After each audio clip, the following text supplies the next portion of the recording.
Given we're in a public library, in this beautiful space, how has the library impacted your lives?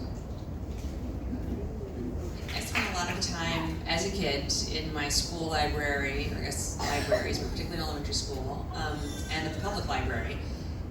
My family went to church every Sunday. My mom and I went to United Methodist Church, my dad went to Baptist Church, and the big public library in Little Rock was literally across the street from our church. And so on Sundays, we'd go to church, and then we'd walk across the street to the library, and I would return whatever books I got in last week and check out a new slate of books, and that kind of was just the rhythm of our Sundays. And since like we did the same thing every Sunday, that was like the rhythm of like our weeks and months and years from when I was a kid. And so I just have such extraordinary memories and conversations with librarians, kind of both kind of responding to, but further like fueling my curiosity. Like, oh, you like Nancy Drew? Like, have you read Encyclopedia Brown or Who Rated the Spy? Or, oh, like you're really into whales. Like, have you ever read National Geographic? So like pushing me in lots of different directions, and then also like giving me points of pride that I don't even know if like they were based on reality or not, but I really have a vivid memory. I was also obsessed with Eleanor of Aquitaine. I would get really obsessed with things as a kid, and I would like fall down the rabbit hole of wanting to know everything I could about them. And I remember I went one day after church with my mom to the library to like check out like the next round of books about Eleanor of Aquitaine, and the library was like, no, you've read them all. Like, you've read all the kid ones, you've read all the adult ones, like, you've read them all. I don't know if I've ever looked at like an 8-year-old and been like, you've read everything we have. And I was like, that's pretty cool, but also, why don't you have more books? Preach. So, there you go.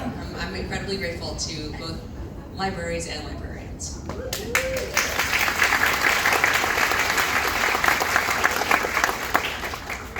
So for me, I can't think of any, and forget the pun, a chapter in my life where I can't think of the library being a part of it. I remember my mother taking us to the library as kids and just getting lost in there and checking out books and going there through school to do high school assignments, or even, I remember our school library too. I loved reading, and a fun story is I'd get books, and my parents worked really hard, so I'd come home, I was a latchkey kid, but I would pump up the heater, put on some shorts, and sit next to the vents, and my dad would come home, God rest his soul, so upset because I was heating up the house to like 90 degrees in my shorts and a tank top.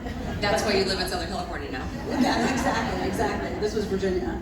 But getting lost in a book and loving it. And then, as an adult, I remember going to Afghanistan and just how precious books are, especially to girls who hadn't had them and who are desperate. There's one girl who says books are my best friend when she was talking about what life is like under the Taliban and how desperately she wants to go back to studying.